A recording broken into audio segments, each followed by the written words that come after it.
দিল পিরিতের বেড়া লিচুর বাগানে দিল পিরিতের বেড়া লিচুর বাগানে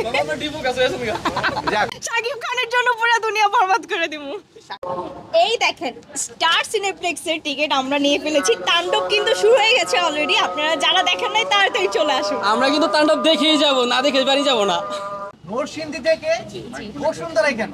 বসুন্ধরা আসছি আমাদের বাংলাদেশের সুপারস্টার সাকিব খানের ছবি তাণ্ডব দেখার জন্য। সাকিব খানের মুভি কন্টিনিউ দেখা হয়? একদম একদম কন্টিনিউ। কয়েকটা ছবির নাম বলা যাবে? বরবাদ, প্রিয়তমা, তুফান, মানে অনেক ছবি, কোটি টাকার কাবিন সব দেখা হয়েছে। কখন থেকে সাকিব খানের ছবি দেখা হয়? একদম ছোটবেলা থেকেই দেখতেছি।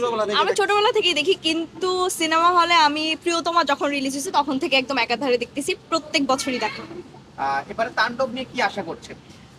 অনেক এক্সাইটেড, তাণ্ডব নিয়ে একদম হাই এক্সাইটেড।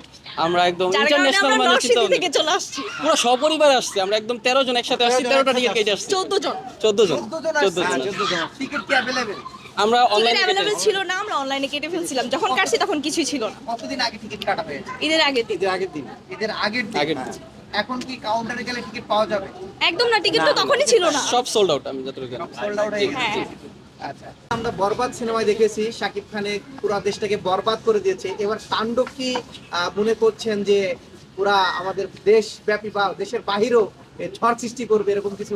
অলরেডি তো তাণ্ডব শুরু হয়ে গেছে। তাণ্ডব হয়ে গেছে অলরেডি। অলরেডি তাণ্ডব শুরু হয়ে গেছে। তো এটাই দেখার জন্য আসছি, আসলে কতটুকু তাণ্ডব করলো আর কি। আচ্ছা, কোনো রিভিউ দেখা হয়েছে কিনা? রিভিউ অনেক রিভিউ দেখছি কিছু, যে তারপরেও নিজের চোখে সিনেমা এক্সপিরিয়েন্স করার মজাটাই আলাদা। এই জন্য সপরিবারে আসলাম। হ্যাঁ আসলে আর সবচেয়ে বড় কথা হচ্ছে শাকিব খানের সিনেমার রিভিউ লাগে না। শাকিব খান নিজেই একজন সুপারস্টার, তার ছবি এমনিতেই মানুষ দেখতে আসবে। মানে তার ছবি মানে হিট ছবি, তার নাম মানেই তার ছবি। শাকিব খানের একটা ভালো দিক একটা খারাপ দিক। ভালো দিক তার অভিনয়। এক কথায় সে যে একটা সুপারস্টার, হ্যাঁ। তার ভিতরে সকল সুপারস্টারের সকল গুণাবলী আছে, এক কথায় যেটা। আর খারাপ দিক এখন খারাপ কোনো পাইতেছি না, দিক নাই। আমি পাইতেছি না কিছু, খারাপ পাইতেছি না। কোনো দিক নাই। আর দ্বিতীয় হবে না। আচ্ছা, শাকিব খানের কোনো মুভি তো সবসময় দেখেন, শাকিব খানের কোনো একটা ডায়লগ কি দেওয়া যাবে কিনা? আপু আমি জি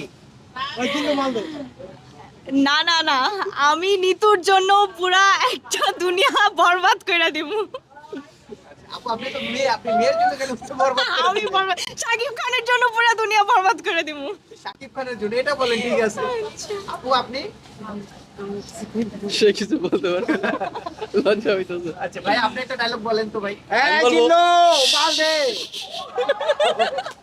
আচ্ছা ভাই, ঠিক আছে ভাইজান, ধন্যবাদ। আপনাদেরকে কষ্ট দিলাম, Thank অনেক you. দূর থেকে আসছে। Thank you. দেখেন, মুভি দেখার পর আবার কথা হবে ঠিক ইনশাআল্লাহ। আছে আচ্ছা, ইনশাআল্লাহ। thank you. ইনশাআল্লাহ। তো তাণ্ডব মুভির অবশ্যই আপনারা ট্রেইলার দেখেছেন, গানগুলা দেখেছেন।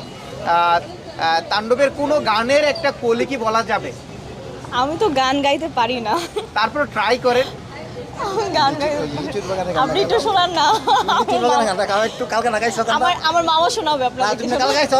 আমার মামা ভাগ্নির কণ্ঠে আমরা তাণ্ডব সিনেমার কিছু একটা শুনতে চলেছি। কে দিল পিরিতের বেড়া লিচুর বাগানে। হ্যাঁ গান। কে দিল ফ্রিতের বেড়া লিচুর বাগানে। এটা তো আপনার ছন্দ হয়ে গেল, গান তো হলো না। আচ্ছা আচ্ছা কি হবে? আপু বলেন, কন্টিনিউ করেন। আমি আসলে গান গাইতে পারি না লিটারেলি। আমি যদি গান গাই সবাই এখান থেকে চলে যাবেন। ট্রাই